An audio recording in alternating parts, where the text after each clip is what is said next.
Konnichiwa to our Techi friends in Japan, and hello to everyone. This is our next tutorial in our series on web scraping using Python. I'm Scrappy and this is World Web Scraping. There we go.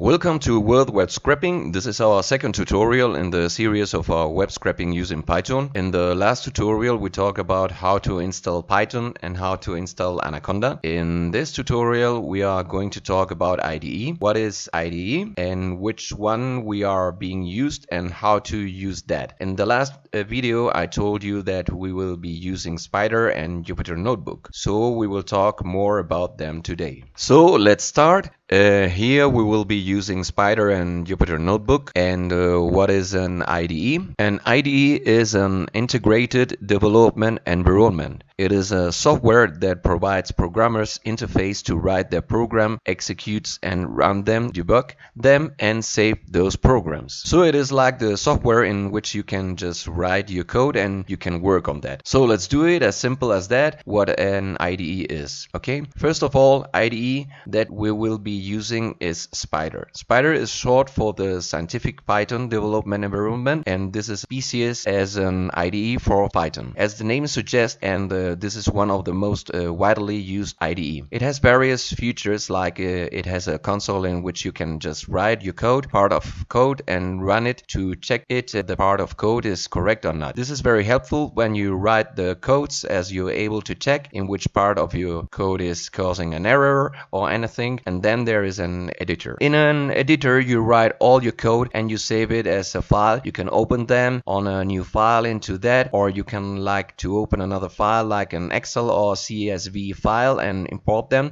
that way. There is a variable explorer, file explorer, that I will show you the next. So guys, Spyder is an interactive development environment for Python. It comes pre-installed with Anaconda. If anybody has ever used R or MATLAB, then they will be very comfortable with this because Spyder has the same kind of UI. So I will show you how to open Spyder here. Go to type here Anaconda, go to this Anaconda navigator. It will open the screen. This is the Anaconda navigator. Now see here Spyder. Click on launch, so it will launch our Spyder IDE. This is what we will get. Okay, this is our Spyder IDE, and go to back to slide on this. This is their interface that I've shown you here. So this is an editor. In this window we have file explorer and variable explorer, and here is our console. So if you see here, it is editor and this is variable explorer, you see, and this is a file explorer, and in File Explorer you can see is all your working directory. This is my working directory currently. Okay, so in your current working directory, what all other directories are there, specifically all folders are there and all files are there. You can see them from here. That's what it is for. And I will tell you more about the directories later in this tutorial. Don't worry if you don't know that work yet. This is a variable explorer here. You can check here all the variables that you have created, and this is the console. In this console what you can do is you can write the part of code and you can run that and you can see output, so you can be sure that part of your code working correctly. This is our main working environment. This is our editor. Here we will write our codes, we will do all of our work, and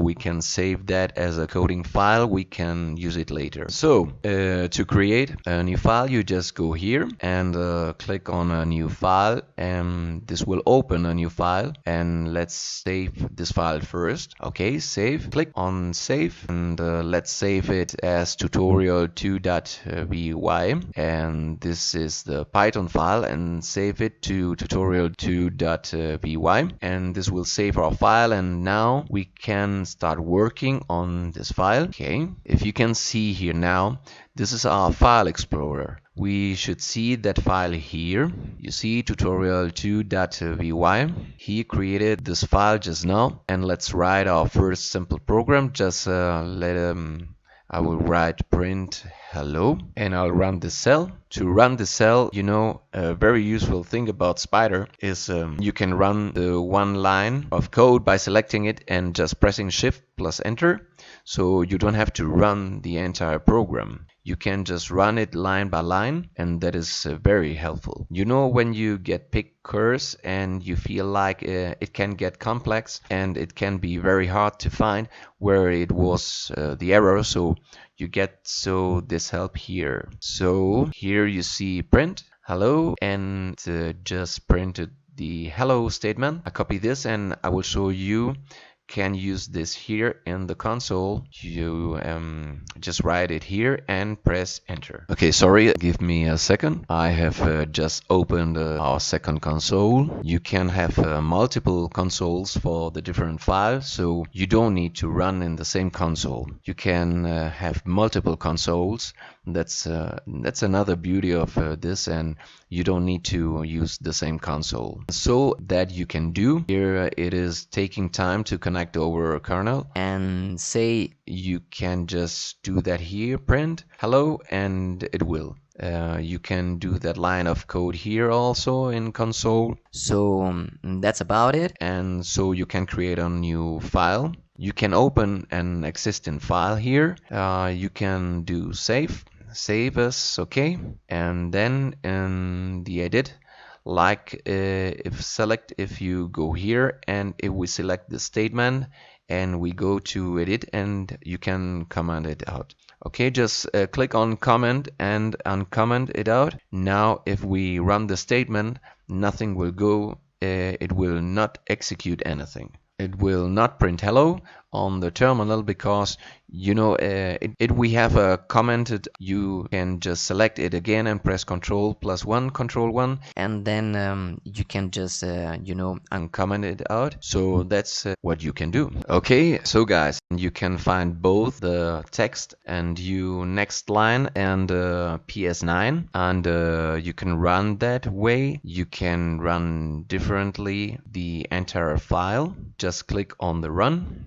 If you completed your code and you want to run all of them, goes that you can stick on this one single cell, and you can see once and go to the next cell. If there is next cell, go there until running the next cell. That's what it will do. It is just let's just spend these two cells. I'll press shift plus enter, and that what if we go and this and along with the cell advanced, so you can do it both ways. That's what you can do. Then you can debugger your code if it has a debugger, and if you are familiar with debugging, you can use this here, and you can create projects. You can create projects and check out, and you can just put your easel file there.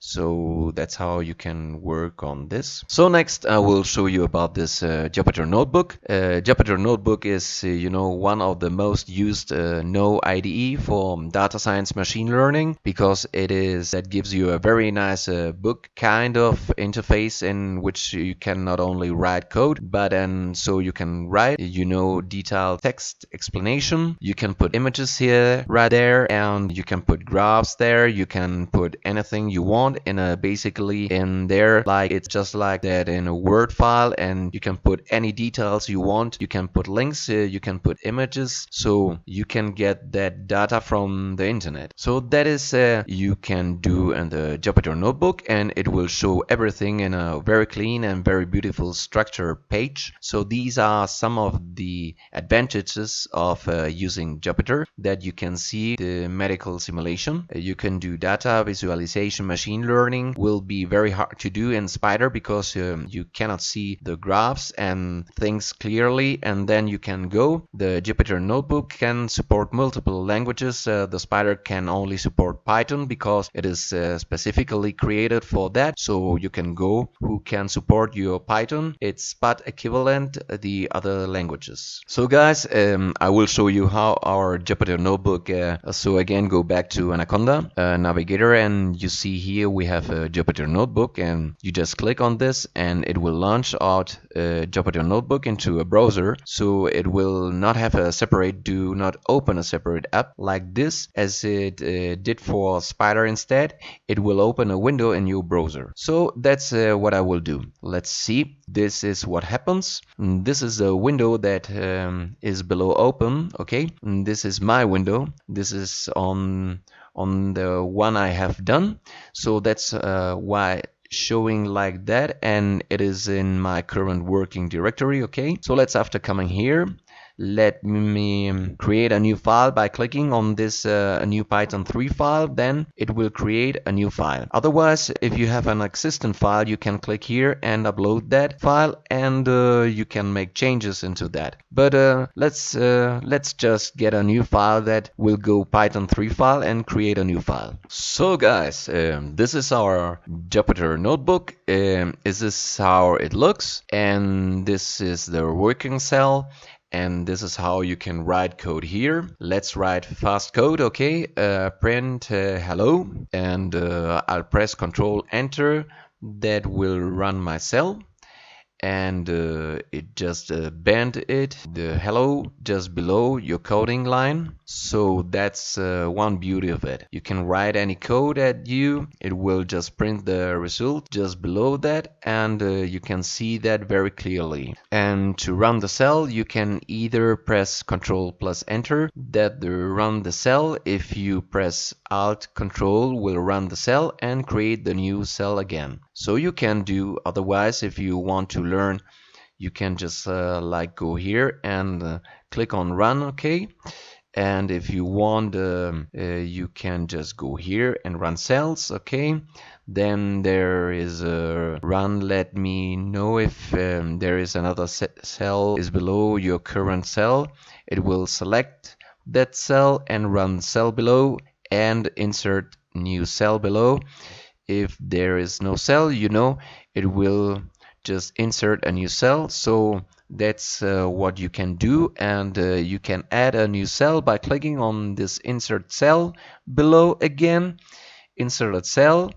It can cut cell, like this. Just cut. You can copy and paste the copy cell and pass the cell. You can move the cell up and down.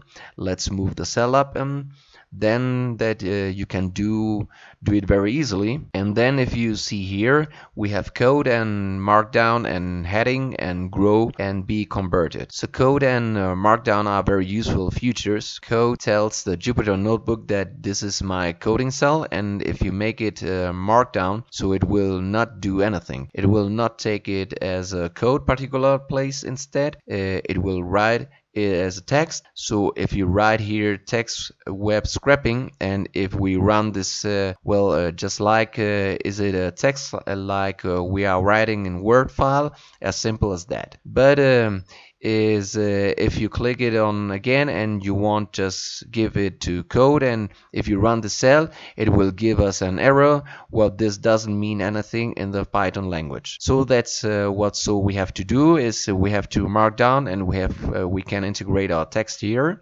I will show you one notebook that I have created for my other project, and I'll show you what we called we can do there. So this is one notebook I have created, and if you see here, so this is the way I have done it. Like I create a table of contents and written all we can do, and I have just given hyperlink. So if I click on something, it can just take introduction. So you can do that, and in the introduction I've written all about my favorite problem statement, and then I have written about like what is like just put this nice image here to explain the project, and again like some text to explain the project and installing whatever libraries I need, and then see I'm doing taking my data. So science project, and I'm taking my data from this page and tell you like it is. So and then I'm visualizing my data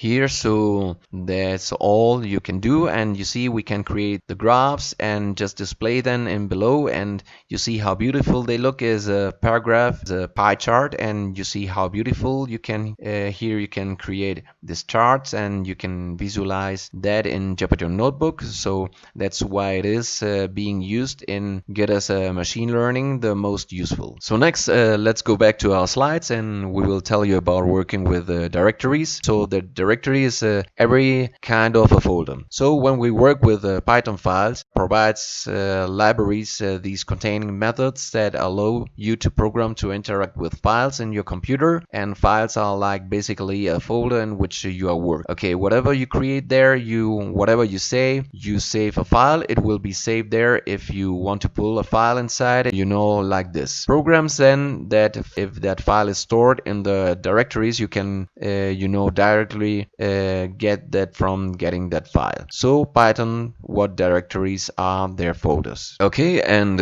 we see this Python that tree. So to check, like to work with directories. So to check to work with directories, we need to use a module called OS module. So what OS module has, it has many functions that will help working with the directories. So let's check that. To like import any module, but what we have to do basically to write import and write OS and run the cell. It will just import the US. Okay, so it imported OS. So here and now to check our current working directory, but we have to do is we have to use this get CWD method and on OS module. So but how did this work is how this work is written os.getCWD.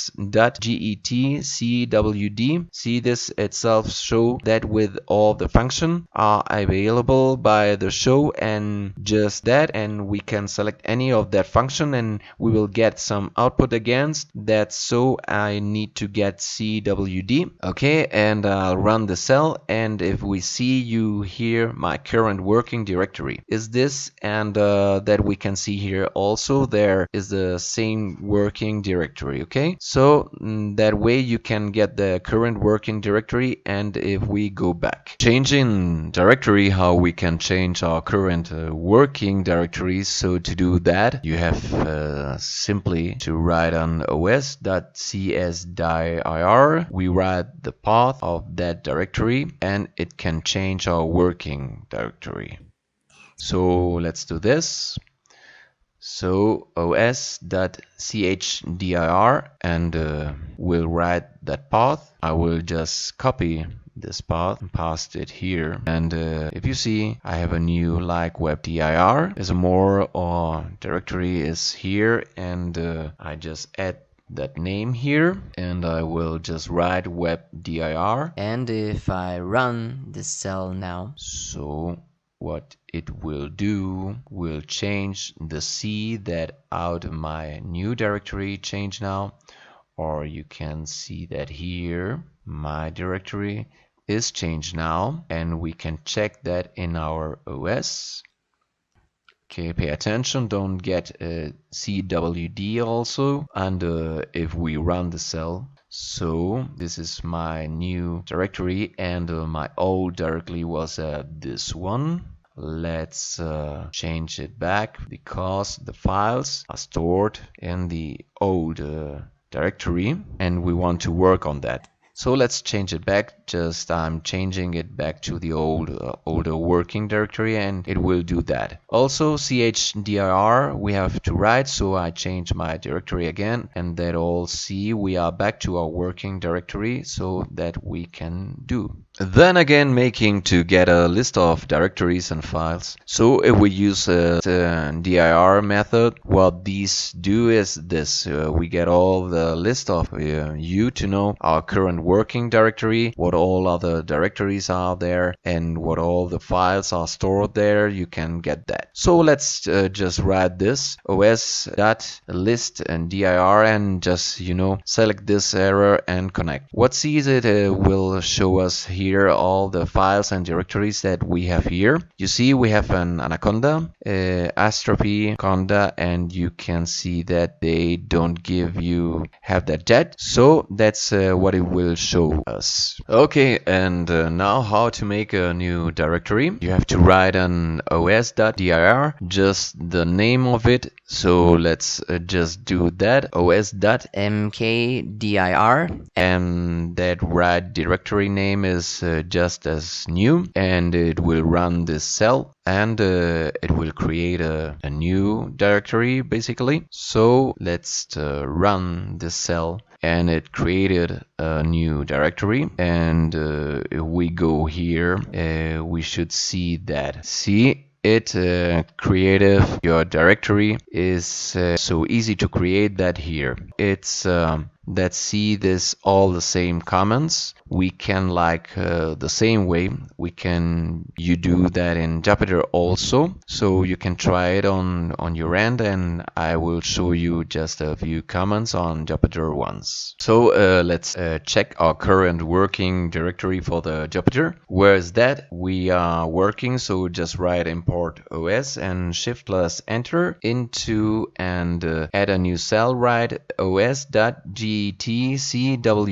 and see this is the directory. I'm working in the Jupyter and now if you want to change it, you can change it. I add a new cell, and let's change this working directory, os.chdr. Now just copy till here, and we shall change my working directory, and we will press shift plus enter, and it will change. Now let's again copy this code and again run it to confirm, and see it is changing the working directory same way. You can use os list dir to get the list of all the things here. They are just same as we did in the Spyder, but the only difference is below the line of code, and then you can create a new directory, os.mkdir. Same way, just given a name like all this, give it Jupyter dir, and it will create a working directory, unless again get a os list dir to check that our directory is created. Let's do this, and now it should be here. You see Jupyter dir. So that's how you can create new directories, and you can work on that. So why fitting that is important, like if you are working on the files number of projects, so you can just create that directory, by the name of that project, and you can just keep storing all of your files there. So it will be no get cluttered, and you can do access your files easily. Okay, so guys, that's why we should keep a habit of creating these directories. The next thing is we will talk about these libraries. So libraries there are thousands of libraries available in Python, and the library is nothing but it is a set of code that has been recreated by some very smart Python developers. They have already created this course, and they have open source, and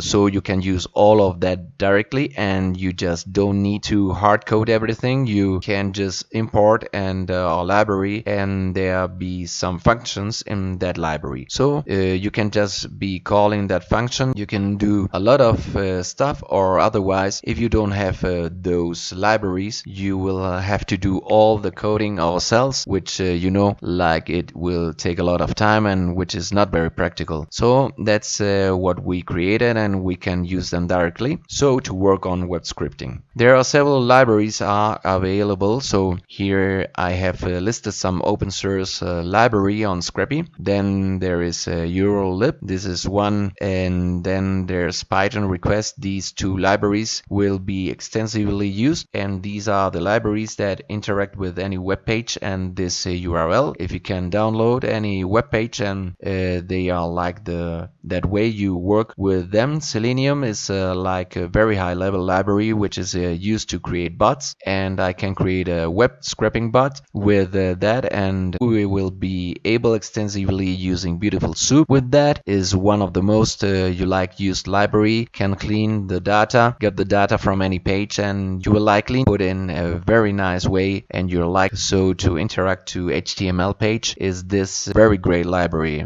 So this is what we all be using. So guys, that is all for today, my touchy friends. If you liked this video, please like and subscribe to our channel. See you in the next video tutorial, and do not stop visiting our website. Leave your comments below and ask me any question you have. I will be very happy to answer them. Link is given in description of this video to get code and full material. Stay happy, stay safe, stay touchy.